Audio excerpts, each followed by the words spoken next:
இன்னைக்கு பாண்டியன் ஸ்டோர்ஸ்ல கோமதி வழக்கம் போல பாண்டியனை பேச வைக்கிறதுக்காக பாண்டியனை விட்டுட்டு எல்லார்கிட்டையும் உனக்கு பால் வேணுமா, உனக்கு தொண்டை கட்டி இருக்குல்ல, மிளகுத்தூள் போட்டு தரேன், அது இதுன்னு கலாட்டா பண்ணிக்கிட்டு இருப்பாங்க. அந்த நேரத்துல பழனி அங்க வருவாரு. கோமதி பழனி கிட்டையும் வாடா சாப்பிட்றியாடா நீயும் அப்படின்னு சொல்லி கேட்டுக்கிட்டு இருப்பாங்க.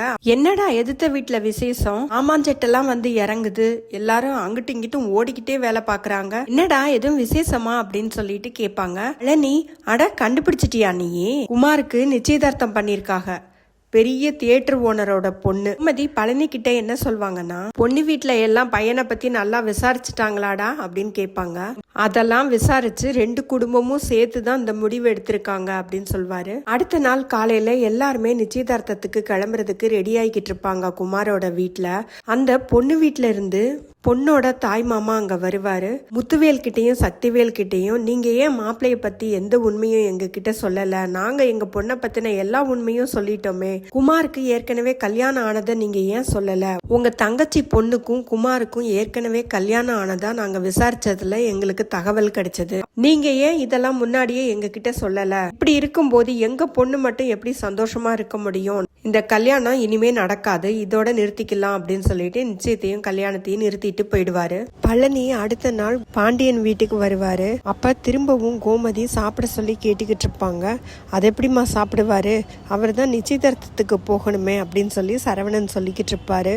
ஆமாண்டா நிச்சயதார்த்தம் சொன்னியே, நீ கிளம்பலையா அப்படின்னு சொல்லி கேட்டுக்கிட்டு இருப்பாங்க கோமதி. அதை ஏங்கா கேக்குற, நிச்சயதார்த்தமே நின்னு போயிடுச்சு அப்படின்னு சொல்வாரு. கோமதி, அது சரி, அண்ணனுங்க 2 பேரும் என்ன சொல்றாங்க அப்படின்னு சொல்லி கேட்பாங்க.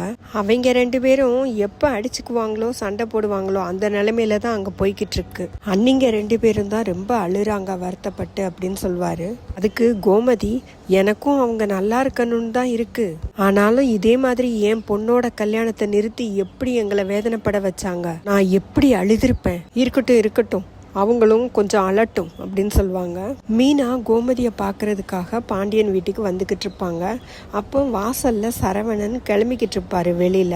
மீனாவை பார்த்த சரவணன், பரவாயில்லையேப்பா, தனியா குவார்டர்ஸ்க்கு போனாலும் மறக்காம அத்தையை பார்க்கறதுக்கு தினமும் வந்துடுறியே அப்படின்னு சொல்லி பேசிக்கிட்டு இருப்பாரு. உடனே மீனா, மாமா உங்ககிட்ட ஒன்று கேட்கணும் அப்படின்னு சொல்லுவாங்க. என்னப்பா கேளு அப்படின்னு சொன்னதும், நேற்று நான் கோயிலுக்கு வந்திருந்தேன், உங்க கூட ஒரு பொண்ணு இருந்தாங்க, அது யாரும் தெரிஞ்சுக்கலாமா அப்படின்னு கேட்பாங்க. அதுவா, அது என் ஃப்ரெண்டுப்பா, பழைய காலத்து ஃப்ரெண்டு, ரொம்ப நாள் முன்னாடி ஃப்ரெண்டு, இப்பதான் பார்த்தோம், கோயில்ல என்ன பார்த்திருந்தா என்கிட்ட வந்து பேச வேண்டிதானப்பா, இதுல என்ன இருக்கு அப்படின்னு சொல்வாரு. இல்ல, மயிலக்கா இருக்கும்போது மயிலக்கா விட்டுட்டுன்னு ஆரம்பிப்பாங்க. சரவணனுக்கு ரொம்பவே கோவம் வரும். அவளை பத்தி மட்டும் பேசாதப்பா, இப்பதான் கொஞ்சம் நிம்மதியா இருக்கேன் அப்படின்னு சொல்வாரு. இல்ல மாமா, மயிலக்கா இப்படியெல்லாம் செஞ்சுட்டு போனதுனால நீங்க வேற ஒரு வாழ்க்கையை தேடிக்குவீங்களோன்னு கேட்டேன், அவ்வளவுதான் அப்படின்னு மெதுவா முழுங்கி பேசுவாங்க. அதுக்கு சரவணன், அதெல்லாம் இல்லப்பா, மயிலு கொடுத்துட்டு போன வழியே இன்னும் பல வருஷத்துக்கு இருக்கும், இப்பெல்லாம் அதை பத்தி நான் யோசிக்கிறது கூட கிடையாது அப்படின்னு சொல்வாரு. அதோட இன்னைக்கு எபிசோடு முடிஞ்சதுங்க.